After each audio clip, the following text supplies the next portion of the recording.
Sir अगर हम birth chart की बात करते हैं तो मून कौन से हाउस में सबसे ज्यादा पावरफुल होता है?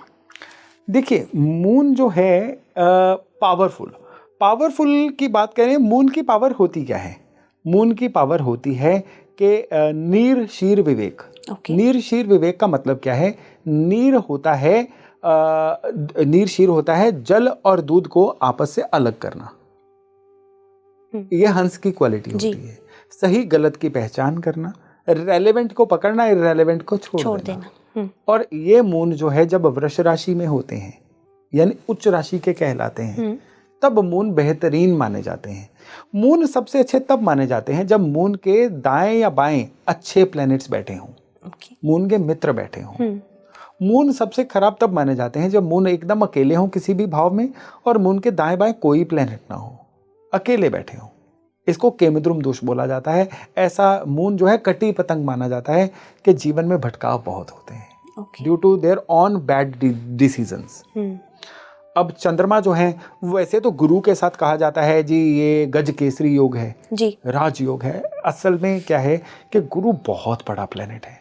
गुरु जो है उसका प्रभाव बहुत बड़ा है। तो चंद्रमा कहीं ना कहीं गुरु के प्रभाव के नीचे दब सा भी जाता है। तो जिनके भी चंद्र गुरु क्लोज डिग्री पे होते हैं ना जी, तो उनके भी डिसीजन मेकिंग प्रभावित तो देखी गई है। हाँ, चंद्रमा जो है किसी मित्र ग्रह मंगल के साथ बैठे हुए हैं, गुरु की दृष्टि है सामने से, यह राजयोग है।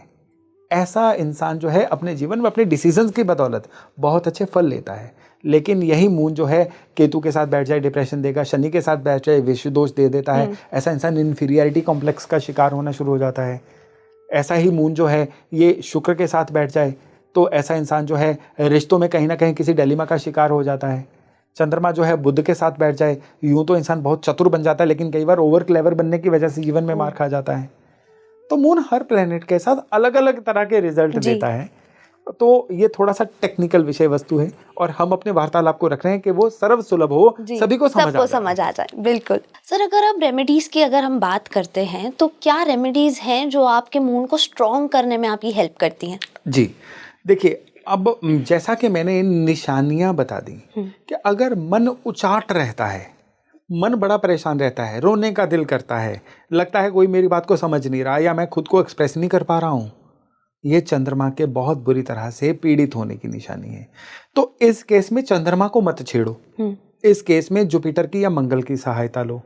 किस तरह से सहायता लेनी चाहिए? चांदी जो है चंद्रमा है, शहद जो है मंगल है। चांदी की डिब्बी में शहद डाल के इसको अपने रूम में रखो, इससे चंद्रमा को बल मिलता है। या फिर चंद्रमा की चीज क्या होती है? दूध और चावल। ये चंद्रमा के ईष्ट को ना भगवान शिव जी, हर मंडे दूध और चावल शिवलिंग पे अर्पण करके आओ, इससे चंद्रमा को बहुत बल मिलता है। फुल मून यानी पूर्णिमा की रात जी, इस दिन आप खीर बनवाओ या बनाओ। खीर क्या है? दूध, चावल, चीनी, यानी चंद्रमा और मंगल की चीज, सारे वही एलिमेंट। हाँ जी, इसको बनाओ और इसको चंद्रमा की रोशनी दिलवाओ, यानी कि थोड़ी देर ओपन में रखो, नो डाउट थोड़ा ढक के रखो ताकि कंटामिनेट ना हो।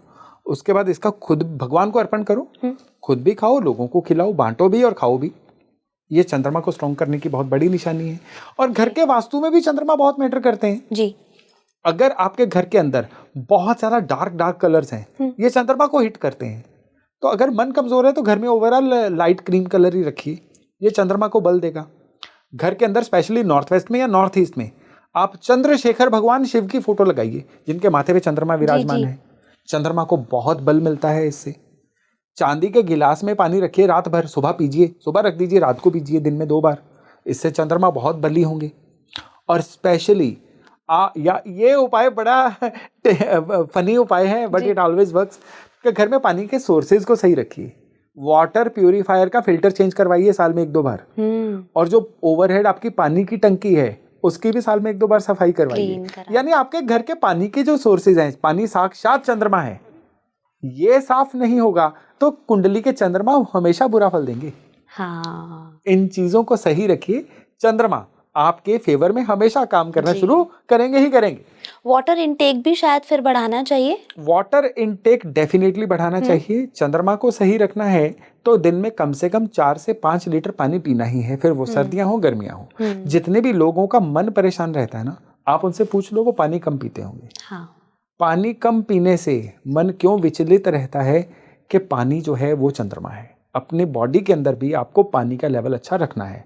और चंद्रमा को आपने पानी से अच्छा याद करवाया। घर के अंदर कोई गेस्ट आ जाए, इवन कोई कोरियर वाला, कोई डिलीवरी बॉय कोई डिलीवरी देने आ जाए, उसको पानी ऑफर जरूर करो। ये चंद्रमा का बहुत बड़ा उपाय है। उसको पानी जरूर ऑफर करो। ये वो पिए ना पिए वो उनकी इच्छा के ऊपर है जी। लेकिन अगर आप हर घर में आने वाले इंसान को, वो आपके पास किसी भी पर्पस से आए हैं, उनको पानी ऑफर करेंगे ना, आपके चंद्रमा बहुत अच्छे होंगे। बहुत खूब। सर, अब जाते जाते आप ऑडियंस को क्या एडवाइस देना चाहेंगे, क्योंकि इतनी सारी रेमेडीज और इतनी सिंपलेस्ट रेमेडीज तो आपने बता ही दी है, लेकिन एक एडवाइस अगर देनी हो तो वो क्या होगी? वो एडवाइस ये है कि अगर आप अपने चंद्रमा को सही करना चाहते हैं तो रोज सवेरे आप जल्दी जग के मेडिटेशन करना शुरू करिए। जब आप मेडिटेशन करते हैं, मन को स्थिर रखने की कोशिश करते हैं, तो आप अपने चंद्रमा को सही करते हैं। और दूसरे, शिव पंचाक्षरी मंत्र यानी ओम नमः शिवाय का रोज एक माला यानी 108 बार जप करिए। ये जो 2 उपाय हैं, ये चंद्रमा को इतने अच्छे से सही करते हैं कि आपको मन भी स्थिर रहता है और आपके डिसीजंस जो हैं अब आपको अपने बैंक अकाउंट में, अपने बैंक स्टेटमेंट के रूप में दिखने शुरू हो जाते हैं। Oh wow!